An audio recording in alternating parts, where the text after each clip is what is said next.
जय श्री कृष्ण। यदग्रे चानुबन्धे च सुखं मोहन्मात्मनः निद्रालस्य प्रमादोत्थं तत्तामसमुदाहतम्। अध्याय 18 श्लोक 39। व्याख्या। निद्रालस्य प्रमादोत्थम।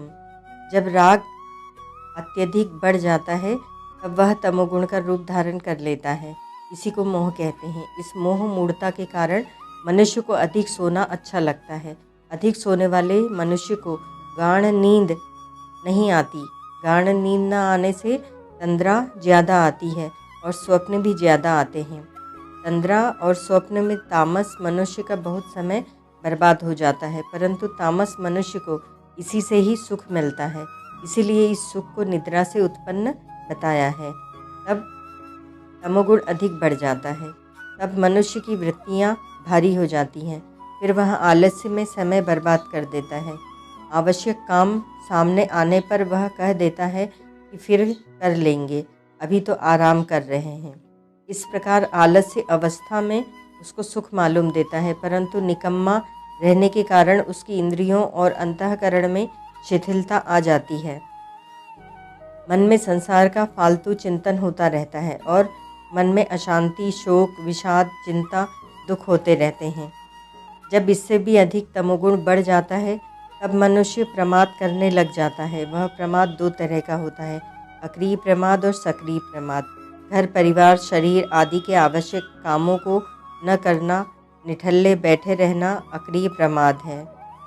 आलस्य और अक्रिय प्रमाद एक जैसे दिखते हुए भी उनमें थोड़ा अंतर है। आलस्य में वृत्तियों के भारी होने से सुख होता है और अक्रिय प्रमाद में कर्तव्य कर्मों को छोड़ने से सुख होता है।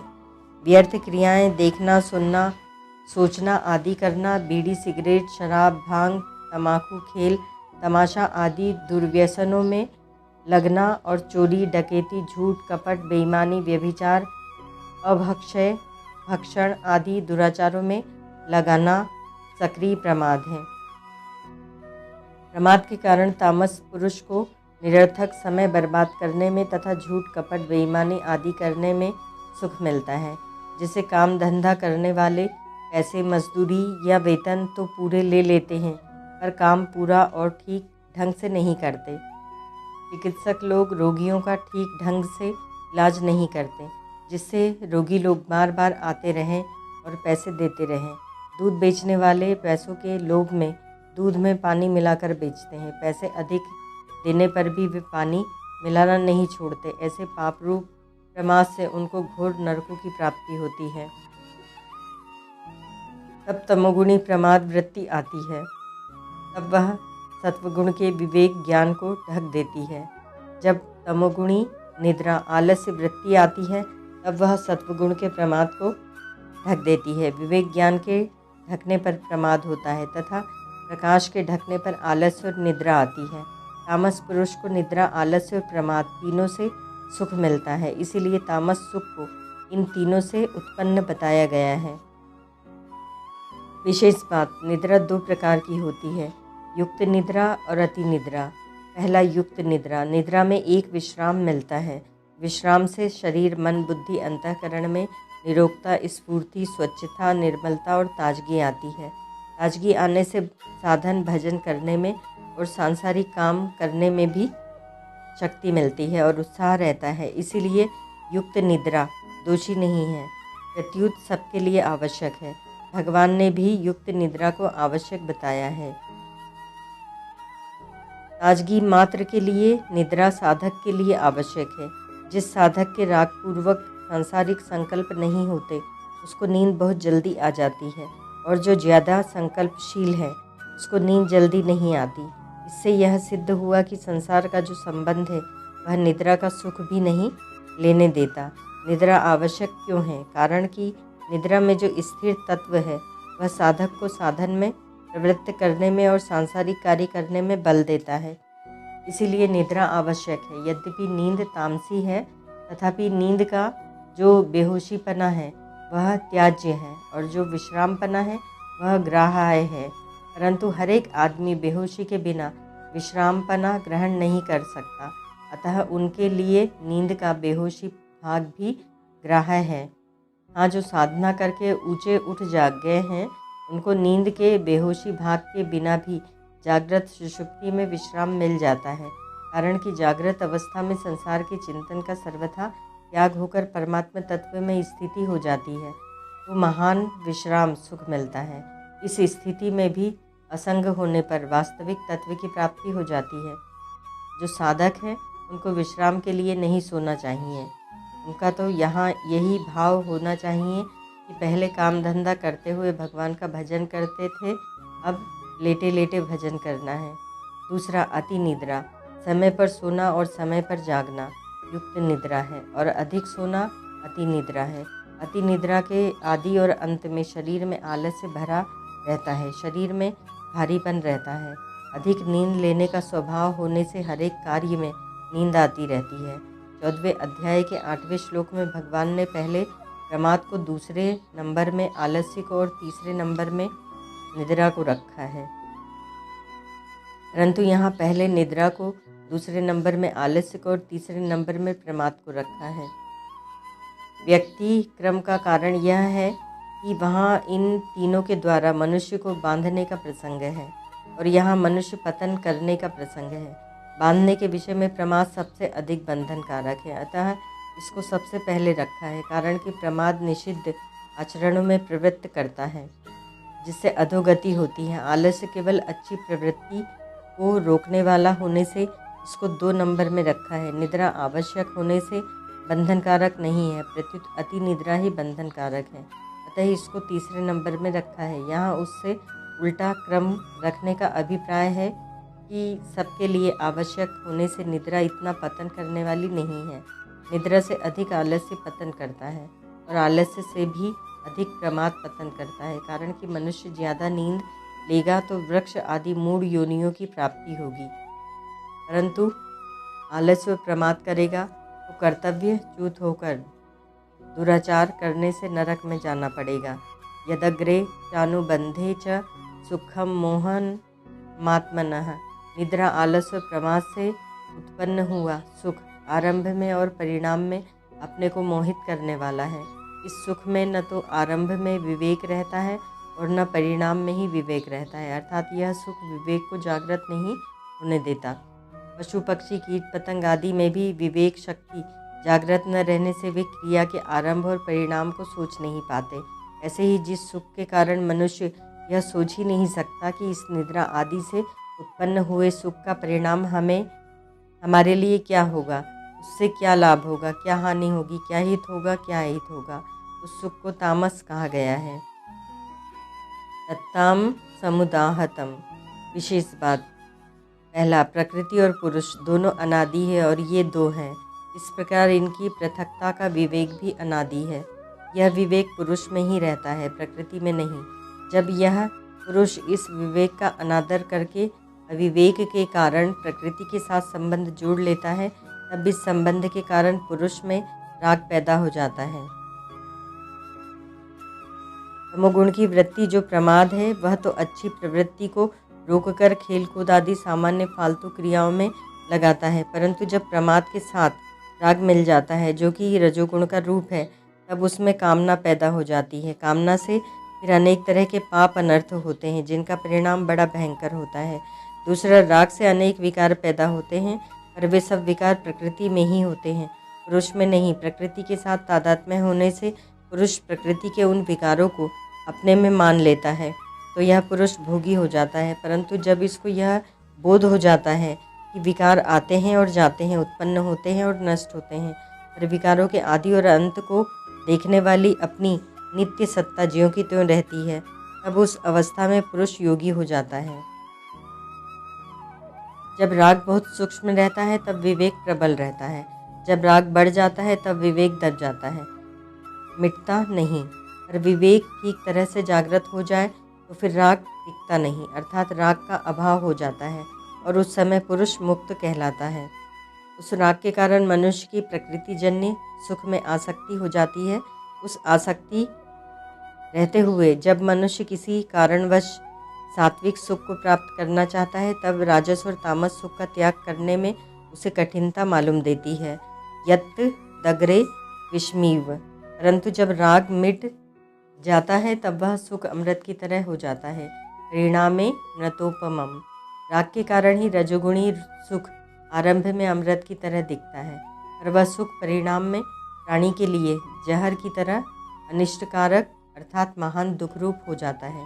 प्रकृतिजन्य सुख की आसक्ति होने पर दुख की परंपरा कोई अंत नहीं आता। जब वही राग तमोगुण का रूप धारण कर लेता है तब मनुष्य की वृत्तियां भारी हो जाती हैं। फिर मनुष्य नींद और आलस्य में समय बर्बाद कर देता है तथा आवश्यक कर्तव्य से विमुख होकर अकर्तव्य में लग जाता है। परंतु तामस पुरुष को इन्हीं में सुख मालूम देता है, इसीलिए यह तामस सुख आदि और अंत में मोहित करने वाला है।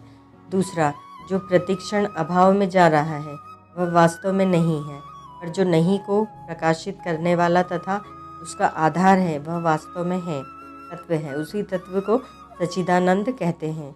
निरंतर सत्ता रूप से रहने के कारण उसे सत कहते हैं, ज्ञान स्वरूप होने के कारण उसे चित्त कहते हैं और आनंद स्वरूप होने के कारण उसे आनंद कहते हैं। उस सच्चिदानंद परमात्मा का ही अंश होने से यह प्राणी भी सच्चिदानंद स्वरूप है। परंतु जब प्राणी असत्य वस्तु की इच्छा करता है कि अमुक वस्तु मुझे मिले, तब उस इच्छा से वह स्वतः स्वाभाविक आनंद सुख ढक जाता है। जब असत्य वस्तु की इच्छा मिट जाती है तब उस इच्छा के मिटते ही वह स्वतः स्वाभाविक सुख प्रकट हो जाता है। नित्य निरंतर रहने वाला जो सुख रूप तत्व है, उसमें जब सात्विकी बुद्धि तल्लीन हो जाती है तब बुद्धि में स्वच्छता निर्मलता आ जाती है। उस स्वच्छ और निर्मल बुद्धि से अनुभव में आने वाला वह स्वाभाविक सुख ही सात्विक कहलाता है। बुद्धि से भी जब संबंध छूट जाता है तब वास्तविक सुख रह जाता है। सात्विकी बुद्धि के संबंध से ही उस सुख की सात्विक संज्ञा होती है। बुद्धि से संबंध छूटते ही उसकी सात्विक संज्ञा नहीं रहती। मन में जब किसी वस्तु को प्राप्त करने की इच्छा होती है तब वह वस्तु मन में बस जाती है, अर्थात मन और बुद्धि का उसके साथ संबंध हो जाता है।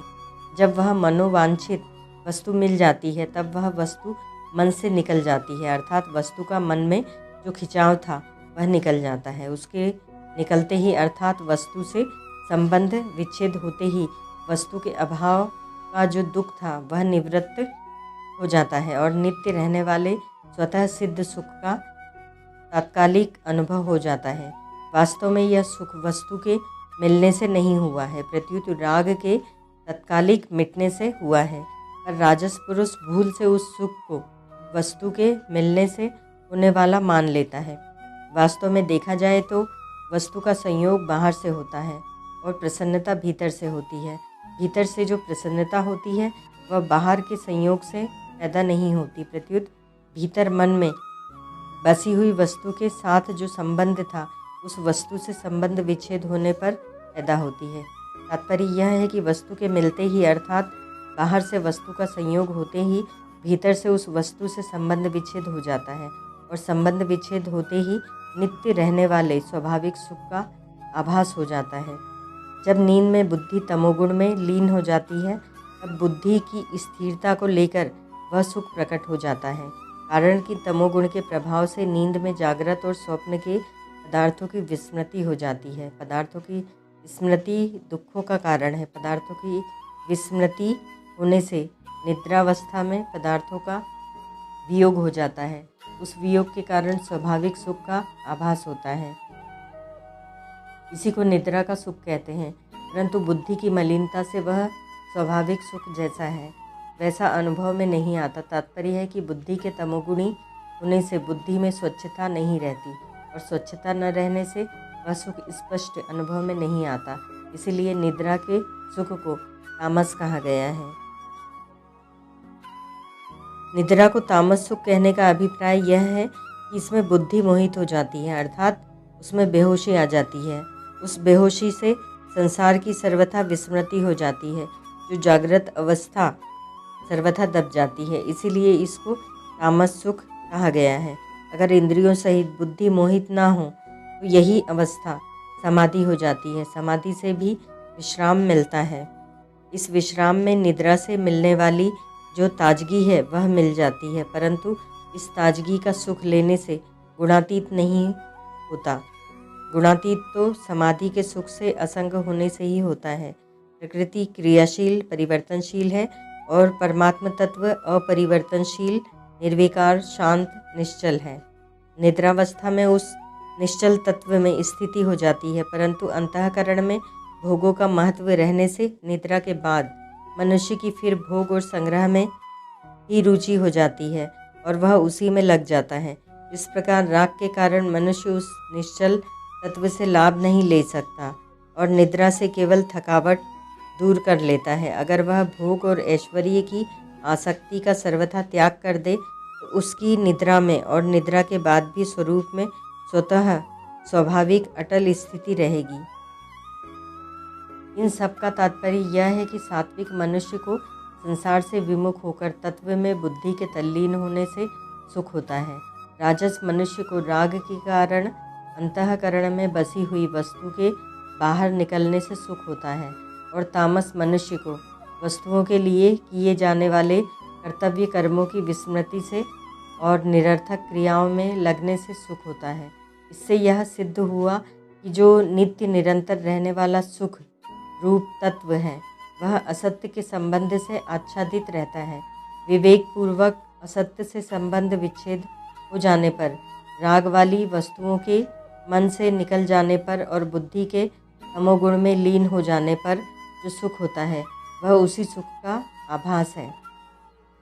तात्पर्य यह हुआ कि संसार से विवेक पूर्वक विमुख होने पर सात्विक सुख, भीतर से वस्तुओं के निकलने पर राजस सुख और मूढ़ता से निद्रा आलस्य में संसार को भूलने पर तामस सुख होता है। परंतु वास्तविक सुख तो प्रकृति जन्य पदार्थों से सर्वथा संबंध विच्छेद से ही होता है।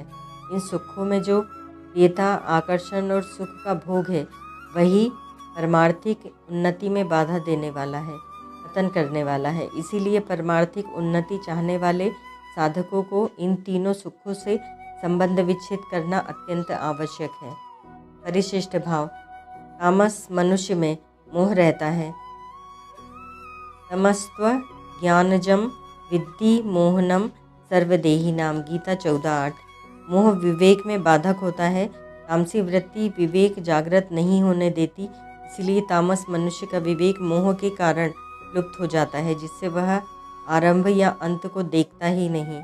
ओम तत्सत।